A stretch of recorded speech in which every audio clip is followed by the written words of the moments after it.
শিলিগুড়িতে ভেনাস মোড় থেকে উদ্ধার অসুস্থ বৃদ্ধা। লিগ্যাল এইড ফোরামের উদ্যোগে ফিরছেন অসমের বাড়িতে। কয়েকদিন আগে শিলিগুড়ি ভেনাস মোড় এলাকা থেকে এক অসুস্থ বৃদ্ধাকে উদ্ধার করা হয়। স্থানীয় বাসিন্দারা রাস্তার ধারে এই বৃদ্ধাকে অসুস্থ অবস্থায় পড়ে থাকতে দেখে দার্জিলিং জেলা লিগ্যাল এইড ফোরামকে খবর দেয়। খবর পেয়ে দ্রুত ঘটনাস্থলে পৌঁছে লিগ্যাল এইড ফোরামের সদস্যরা সেই অসুস্থ বৃদ্ধাকে উদ্ধার করে নিরাপদ আশ্রয়ে নিয়ে যায়। উদ্ধারকারী শারীরিক অসুস্থতার কারণে তিনি নিজের নাম বা পরিচয় কিছুই দিতে পারেননি। এরপর কয়েকদিন ধরে চিকিৎসা এবং পরিচর্যার মাধ্যমে তার শারীরিক অবস্থার উন্নতি ঘটে। সুস্থতা ফিরে পাওয়ার পর বৃদ্ধা অসমের ভাষায় কথা বলতে শুরু করেন এবং জানান যে তার বাড়ি অসমে। এই তথ্যের ভিত্তিতেই দার্জিলিং জেলা লিগ্যাল এইড ফোরামের উদ্যোগে ইতিমধ্যেই তাকে অসমে নিজের বাড়িতে ফেরানোর প্রক্রিয়া শুরু হয়েছে। আপাতত তিনি একটি হোমে রয়েছেন এবং যাবতীয় প্রস্তুতি সম্পন্ন হলেই তাকে পরিবারের কাছে ফিরিয়ে দেওয়া হবে।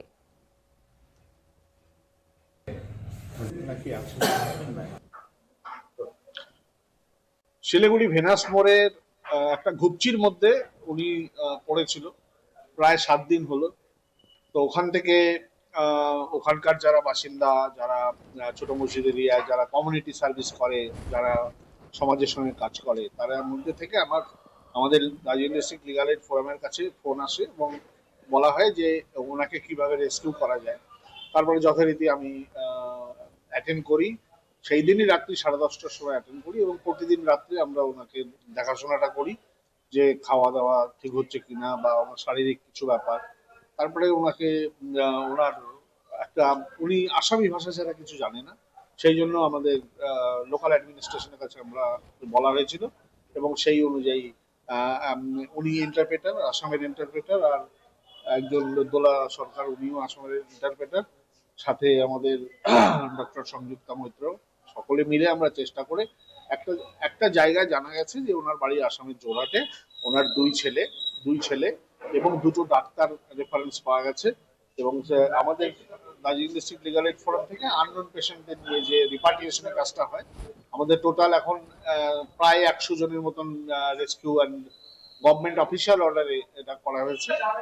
তার মধ্যে অন্যতম এটা একটা, গতকালকে যেহেতু গত 1 সপ্তাহে এত ঠান্ডা শিলিগুড়িতে পড়েছিল, একটা অমানবিক ব্যাপার হয়েছিল।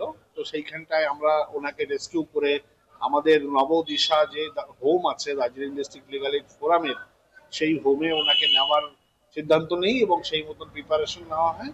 আমরা ওনার বাড়ির সাথে কথা বলে, আসাম অ্যাডমিনিস্ট্রেশনের সাথে কথা বলে, এই মুহূর্তে আপনারা জানেন যে ইলেকশনের SIR হচ্ছে, সেই প্রসেসের মধ্যে যেন উনি থাকে এবং সঠিক স্পেসিফিক্যালি ইন্টেন্সিভলি যাতে উনি রিপার্টিয়েট হয়, সেই ব্যাপারটা আমরা চেষ্টা করছি এবং আশা করি খুব শিগগির, আমার মনে হয় 7 দিনের মধ্যে উনি বাড়ি ফিরে যেতে পারবেন এবং প্রপার অ্যাড্রেসে বাড়ি ফিরতে পারবেন। এবং উনি একসময় কথাই বলতে চাইছিলেন না, কিন্তু এখন উনি মনে জোর পেয়েছেন এবং সেটা নালে পরে এইভাবে আসতেন না, উনি উঠে এসে উনি ওখান থেকে উঠতেই চাইছিলেন না। তো আমরা আমাদের টিম ওয়ার্ক কাজ করে, সেই টিম ওয়ার্কটাই কিন্তু আজকে আমাকে রেস্কিউ করে আমরা আমাদের মেইন স্ট্রিমে রাখার যে প্রক্রিয়াটা, তার সঙ্গে ওনাকে রেখে ওনার বাড়িতে পৌঁছানোর ব্যবস্থা করবো, যাতে উনি আগামী দিনগুলোতে হেসে খেলে নিজের জমি সম্পত্তি বিভিন্ন ছেলে মেয়ে নিয়ে ভালোভাবে দিন কেয়ারিং এর মধ্যে থাকতে পারে।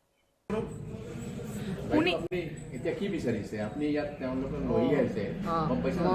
এতিয়া আমি আচল জেগাতে আহি পাইছে। এতিয়া আপুনি চিন্তা কৰিব নালাগে। বৰ্ষাজনৰ ট্ৰেইন, বানা ট্ৰেইনো এৰিলে আৰু খন ট্ৰেইন আৰু যাম। ইয়াৰ পাছত ইমান দূৰ আগবাঢ়িব ৰেষ্টুৰেণ্ট ঘৰ, এতিয়া মানে DC কাৰ্যালয়ৰ সন্মুখত নমাই দিলেই হ'ব আৰু ৰাস্তা ধৰণে হ'ব। আৰু ঘৰটো এতিয়া খালি চানডে দিছোঁ ঘৰ, তাৰপিছত আৰু বিচাৰিলেন যে আপোনালোকৰ কেন এসেছিল হেৰি বৰ্ষাজনৰ হেৰি আহিছে আপোনাৰ